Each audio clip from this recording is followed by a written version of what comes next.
How to improve test-taking skills. There are a number of techniques that you can utilize to directly improve your child's ability to succeed in taking tests. The first thing you have to understand is how your child learns.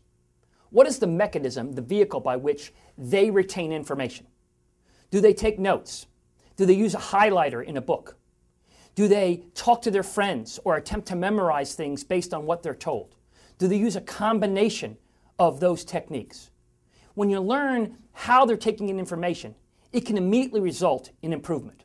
For example, if your child doesn't take notes, chances are they are never going to retain as much information as if they contemporaneously take down information as it's being told to them. If I asked you to tell me exactly what was in this video, you probably couldn't do it from memory, but could generally talk about that.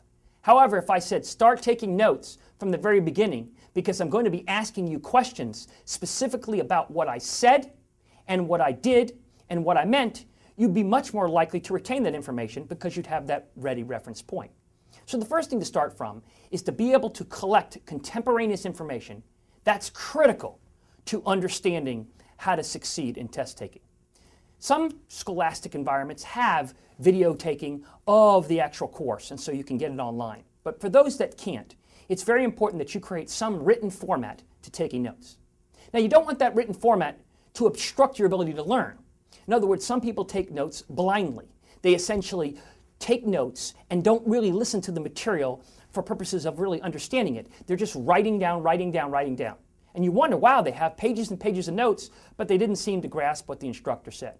So it's a combination of understanding how you can ingest the material.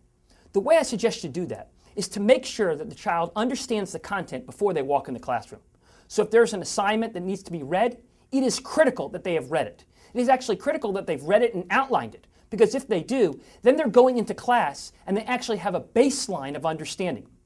Then they're listening to the instructor and they're saying, yes, I agree, yes, I agree, yes, I agree. That's exactly what I outlined. Or, no, I didn't, or let me add these written sections as exceptions. Other things I need to learn beyond what I've already learned.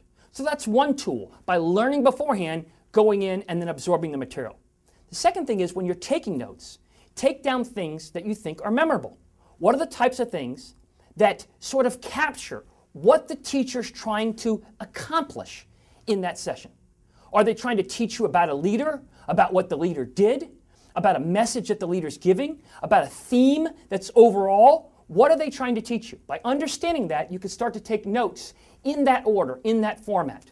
Write down the big words that they say, the most important phrases, the punchlines, the things which they're trying to get across. Hey, today we're going to talk about General Custer and what he did at this particular battle. Okay, I know I'm going to need to focus right now on the things that were accomplished during that battle that are going to lead to some end result. So I'm going to be listening for that and writing that down.